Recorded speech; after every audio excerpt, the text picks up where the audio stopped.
À Saint-Ouen, c'est 30 fonctionnaires de police qui manquent. Sur le 93, c'est 200. À l'échelle nationale, c'est 5 ou 6 000.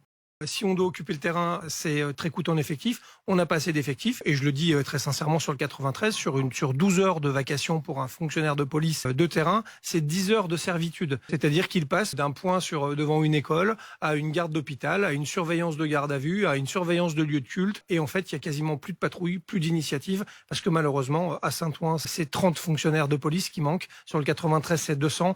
À l'échelle nationale, c'est 5 ou 6 000. Il y a 10 heures de servitude. Ça veut dire quoi? C'est-à-dire qu'il n'y a que 2 heures d'action véritable? Oui, je pense que les 2 heures d'action, elles sont réservées à la rédaction, de la gestion des événements, des mains courantes, des procès-verbaux et de tout ce qu'on a pu faire pendant ces 10 heures, si on a eu un peu le temps de faire autre chose que les missions qui étaient finalement déjà programmées. En fait, il faut bien se rendre compte qu'on a quasiment plus de marge de manœuvre. Même les BAC, qui sont là normalement pour quadriller le terrain et faire un peu d'initiative, sur le 93, malheureusement, sont limités dans leur action et n'ont plus d'initiative. Le narcotrafic et le trafic prospèrent.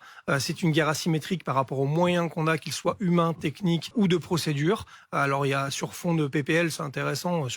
La proposition de loi qui a été adoptée cette semaine, la loi narcotrafic adoptée par l'Assemblée nationale à la fin de la semaine dernière.